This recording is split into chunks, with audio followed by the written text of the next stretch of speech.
With PS Parihar channel में आपका स्वागत है। आइए शुरू करते हैं और देख लेते हैं कि आज के इस वीडियो में विद्यार्थी जीवन से संबंधित कौन कौन सी सूचनाएं हैं। तो वीडियो को जल्दी से लाइक कर दें, शेयर कर दें और जिन छात्रों ने चैनल को अभी भी सब्सक्राइब न किया हो तो जल्दी से सब्सक्राइब कर लें ताकि आप लोगों को इसी प्रकार की ऑथेंटिक अपडेट से सबसे पहले मिलती रहे। आगे बढ़ने से पहले एक सूचना उन विद्यार्थियों के लिए जो विद्यार्थी यूपी पीसीएस की तैयारी कर रहे हैं अथवा बिहार पीसीएस की तैयारी कर रहे हैं। वे सभी अभ्यर्थी यूपीएससी वाला बीपीएससी वाला प्लेटफॉर्म पर आकर के अपनी प्रिपरेशन पूरी कर सकते हैं। यहाँ पर आपको वो सारी चीज़ें मिलती हैं जो प्रिपरेशन करने के लिए आवश्यक होती हैं। यहाँ पर आप लोगों के लिए अलग अलग से बैच, अलग अलग प्रकार के बैच भी हैं। जैसे यहाँ पर एक ऊर्जा बैच है प्रीलिम्स के लिए, हिंदी माध्यम के विद्यार्थियों के लिए, जिन विद्यार्थियों का टारगेट 2025 है। और यहाँ पर देख सकते हैं आप लोग रिनाउंड फैकल्टीज के द्वारा लाइव लेक्चर होते हैं, डाउट क्लियर सेशन चलता है, पीवाईक्यू एनालिसिस होता रहता है, लाइव वीडियोस और रिकॉर्डेड वीडियोस भी। कोई वीडियो छूट जाए लाइव वाला तो आप लोग उसको बाद में भी देख सकते हैं। डेली प्रैक्टिस पेपर जो है वो सॉल्व करवाए जाते हैं। फीस मात्र 1999 रुपये रखी गई है। इसमें भी अगर एक कोड लगा देंगे आप PSP 500 इन सभी बैचेज में तो आप लोगों को और एक्स्ट्रा छूट भी मिल जाएगी। एक और बैच है यहाँ पर, ये यूपी स्पेशल के लिए जो मेंस में आता है उसके लिए अलग से बैच चल रहा है। यूपी स्पेशल का जो बैच है वो इंग्लिश मीडियम के विद्यार्थियों के लिए भी अलग से है। आक्रोश के नाम से भी एक बैच है इंग्लिश मीडियम के विद्यार्थियों के लिए प्रीलिम्स के लिए। जिस तरीके से आप ऊर्जा बैच को देख रहे थे उसी तरीके से इंग्लिश मीडियम के लिए है। मार्गदर्शन के नाम से एक बैच है मेंस के लिए, आंसर राइटिंग के लिए, मेंटरशिप के लिए। ये बाइलिंगुअल बैच है। 70वीं बीपीएससी का जैसे प्रीलिम्स का रिजल्ट आ गया, मुख्य परीक्षा होने वाली है, उसके लिए भी अलग से बैच यहाँ पर आ गया है। वार्षिकी एक साल का पूरा जो करंट अफेयर है वो बहुत ही अच्छी तरीके से विस्तार से आपका कंप्लीट करवाया जाता है।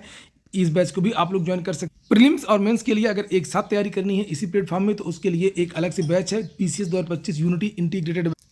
और इसी तरीके से ये सर्व सक्षम के नाम से फाउंडेशन बैच है। जिन विद्यार्थियों का टारगेट 2025 है तो फाउंडेशन कोर्स में भी एडमिशन ले सकते हैं। हिंदी माध्यम के लिए अलग से फाउंडेशन बैच है। ये जितने भी कोर्सेज आप देख रहे हैं इनकी लिंक मैंने डिस्क्रिप्शन बॉक्स में उपलब्ध करा दी है और आप लोग वहाँ पर जाकर सीरीज ज्वाइन कर सकते हैं और ऑफर का लाभ भी ले सकते हैं। PSP 500 कोड लगाना ना भूलें। चलिए शुरू करते हैं। सबसे पहले एक सबसे महत्वपूर्ण खबर है प्रयागराज की महाकुंभ की, उसकी चर्चा कर लेते हैं, उसके बाद में भर्तियों की बात करेंगे। जैसे मैंने यहाँ पर लिखा हुआ कि अपील है अपना प्रयागराज स्टेशन और सभी सड़क जाम। प्रयागराज में बहुत ज़्यादा भीड़ हो गई है और अगर दूर के छात्र हैं, बुजुर्ग हैं या बच्चे हैं जो आना चाहते हैं वो बिल्कुल भी ना आए, अब बंद कर दें, अब हो गया। और वास्तविकता कुछ और है, रील्स में कुछ और आप देख रहे हैं। यहाँ पर आप आएंगे तो केवल पछताने के अलावा और कुछ आपको नहीं मिलेगा। जो प्रयागराज में जो लोग रहते हैं वो लोग खुद ही नहीं निकल पा रहे हैं घर से। आप तो आने की सोच रहे हैं 100 किलोमीटर, 150 किलोमीटर दूर, 200 किलोमीटर दूर से। जैसे मैंने यहाँ पर लिखा हुआ है कि जाम में तो फंसोगी जाम के बारे में तो आपको जानकारियाँ मिली गई होंगी कि प्रयागराज की जो चारों तरफ की जो सड़कें हैं, चाहे पापामऊ वाली हो, चाहे नैनी वाली हो, चाहे कानपुर वाली हो, चारों तरफ की जो सड़कें हैं वहाँ पर जाम लगा हुआ है। कई किलोमीटर तक लंबे जाम है। दो दिन एक दिन तक नहीं खुल रहे। पिछले 3-4 दिन से तो खुल ही नहीं रहे। गाड़ियां केवल रेंग रही हैं कभी कभी और अन्यथा की स्थिति में वहां पर पूरे का पूरा जाम है। इसलिए आप जाम में तो फंसोगे ही।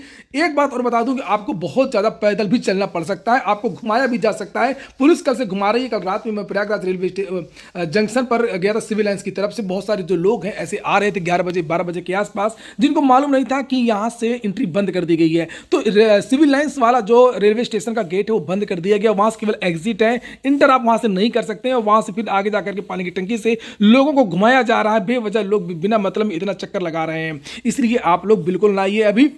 और 12 महीना संगम का महत्व रहता है। आप 12 महीने नहा सकते हैं या जब बहुत ज़्यादा हालत सामान्य हो जाए 26 फरवरी तक महाकुंभ है, आप बाद में भी मौका लगा करके नहा सकते हैं। और ज़्यादा लोगों को ना लाएं, बच्चों को तो कतई ना लाएं। जो पैदल नहीं चल सकते हैं 20 किलोमीटर कम से कम, वो लोग प्रयागराज ना आए।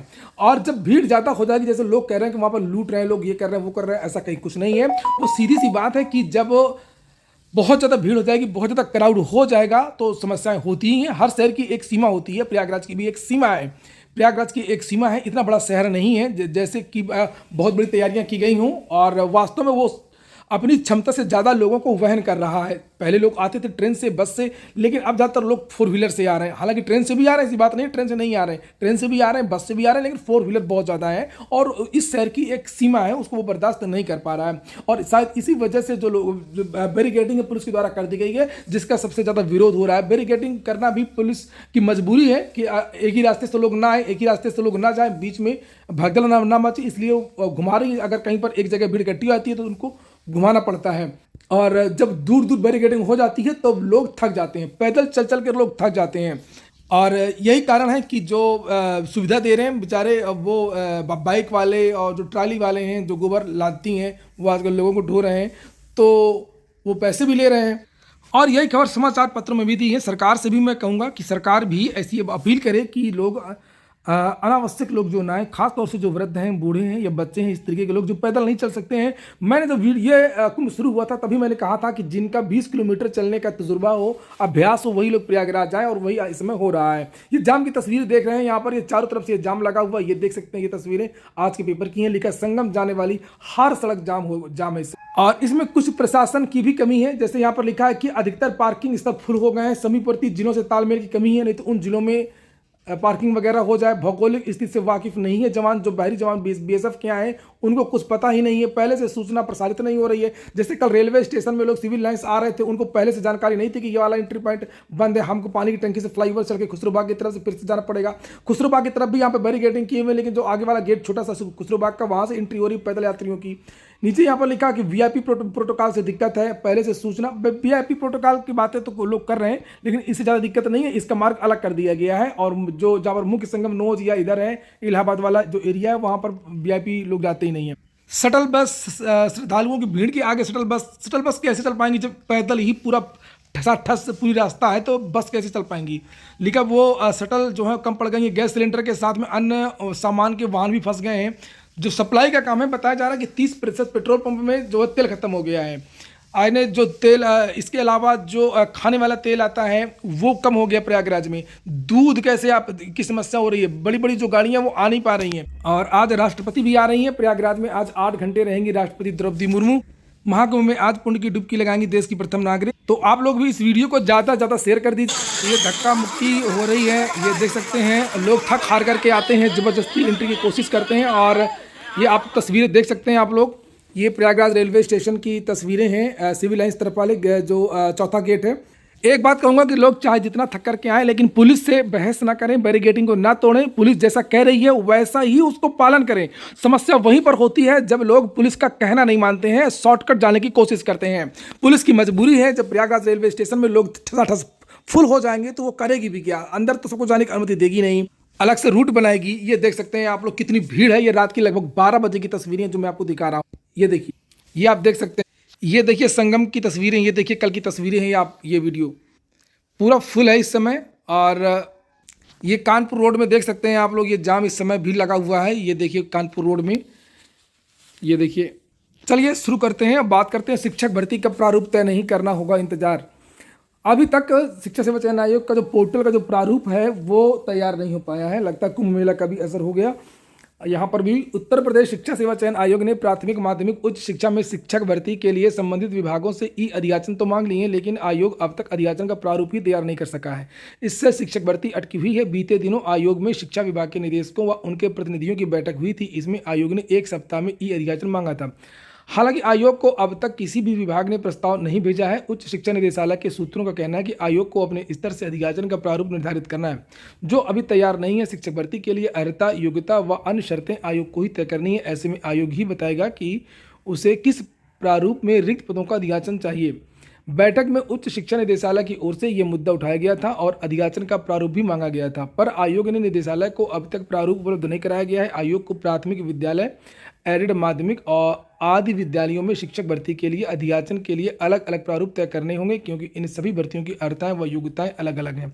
सूत्रों का कहना है कि ई अधियाचन के लिए प्रारूप तैयार है, लेकिन संबंधित विभाग ई अधियाचन उपलब्ध कराने में देर की जा रही है। इसी वजह से नई भर्तियों के विज्ञापन भी जारी नहीं हो पा रहे हैं।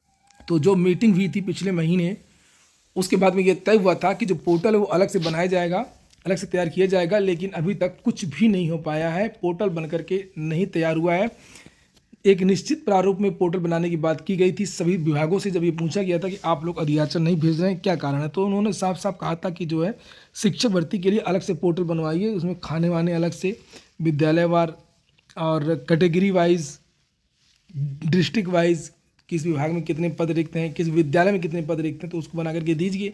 और ये अभी तक बनवा ही नहीं पाए। यही सूचना अन्य समाचार पत्रों में भी दी गई है। तो ये देखिए लिखा है कि शिक्षा सेवा चयन आयोग से उच्च शिक्षा निदेशालय ने मांगा प्रोफार्मा। महीना भर से ज़्यादा हो गया है, लेकिन अभी तक प्रोफार्मा ही नहीं मिला है। इससे अच्छा तो ऑफलाइन आप अधियाचन भेज देते। 69,000 शिक्षक भर्ती मामले की सुप्रीम कोर्ट में सुनवाई 11 तारीख को है। 69,000 शिक्षक भर्ती मामले की सुप्रीम कोर्ट में 11 फरवरी को सुनवाई होनी है। नियुक्ति की मांग कर रहे आरक्षित वर्ग के अभ्यर्थियों का धरना प्रदर्शन रविवार को भी इको गार्डन में जारी रहा। अभ्यर्थियों ने प्रदेश सरकार से इस मामले में उनका पक्ष बेहतर तरीके से सुप्रीम कोर्ट में रखने की मांग की है। आरक्षित वर्ग के अभ्यर्थियों का नेतृत्व कर रहे अमरेंद्र पटेल ने कहा कि भर्ती में आरक्षण लागू करने में विसंगति से अभ्यर्थी दर दर की ठोकर खा रहे हैं। हमारी मांग है कि सरकार सुप्रीम कोर्ट में हमारा पक्ष मजबूती के साथ रखे और मामला जल्द निस्तारित कराए। विधानसभा का सत्र 18 से है और 20 को बजट आएगा। देखने वाली बात यह है कि इसमें भर्तियों के लिए कुछ रहता है कि नहीं रहता है, लेकिन सत्र के दौरान राज्य सरकार कुछ अध्यादेश भी ला सकती है। सिपाही भर्ती के विद्यार्थियों को एडवांस में शुभकामनाएं। आज इन विद्यार्थियों की दौड़ है, लेकिन 60,244 पदों के लिए दौड़ परीक्षा आज से सिपाही नागरिक पुलिस के 60,244 पदों पर भर्ती के लिए दौड़ की परीक्षा सोमवार से शुरू होगी। अंतिम चरण में शारीरिक दक्षता परीक्षा के बाद चयनित अभ्यर्थियों का मेडिकल होगा और चरित्र प्रमाण पत्र मांगे जाएंगे। लेकिन परीक्षा स्थल पर डिजिटल घड़ी का प्रबंध किया गया है। बड़ी सी डिजिटल घड़ी आपको ग्राउंड में एक देखने को मिलेगी, जिसमें टाइम इस तरीके से लिखा रहेगा। इससे बड़ा बड़ा पूरा जैसे प्रयागराज में जगह जगह स्क्रीन लगी हुई हैं, उसी तरीके से लिखा है कि डिजिटल घड़ी का प्रबंध किया गया है। पुरुष अभ्यर्थी को 25 मिनट में 4.8 किलोमीटर और महिला अभ्यर्थी को 14 मिनट में 2.4 किलोमीटर की दौड़ पूरी करनी होगी। अभ्यर्थियों को प्रवेश पत्र, इसमें बताऊं सभी विद्यार्थी जो है थोड़ा सा होशियार रहें, शांति रहें, टेंशन न लें, आराम से दौड़ पूरी करें। घबराना वहाँ पर बिल्कुल नहीं है। और नीचे लिखा अभ्यर्थियों को प्रवेश पत्र, मूल पहचान पत्र, मूल आधार कार्ड के साथ परीक्षा केंद्र पर उपस्थित होना है। यदि कोई अभ्यर्थी नियत तिथि व समय पर परीक्षा केंद्र में उपस्थित नहीं हो पाता है तो वह परीक्षा बोर्ड की ओर से गठित समिति को वजह बताकर प्रतिवेदन दे सकता है। यह उसे खुद या किसी प्रतिनिधि के जरिए देना होगा। यूपी के कई विद्यालयों में नहीं हुए थे प्रैक्टिकल, यूपी बोर्ड ने 16 तारीख तक बढ़ा दी है तारीख। प्रयागराज के जाम को लेकर के और भी बहुत सारे समाचार पत्रों में सूचना दी गई हैं, इसे आप लोग यहाँ पर देख सकते हैं।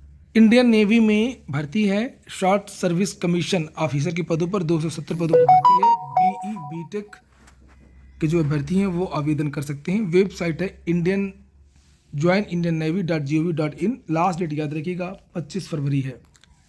आज के वीडियो में इतना ही। पूरा वीडियो सुनने के लिए बहुत बहुत धन्यवाद।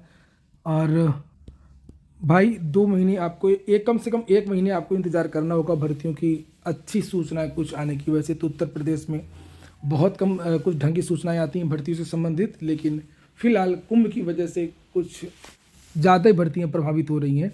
चाहे वो शिक्षा सेवा चयन आयोग हों या उत्तर प्रदेश लोक सेवा आयोग की भर्तियाँ हों, बिल्कुल प्रभावित हैं। और यूपी SSS की भी भर्तियाँ। ये हो गया आज का वीडियो। पूरा वीडियो सुनने के लिए बहुत बहुत धन्यवाद।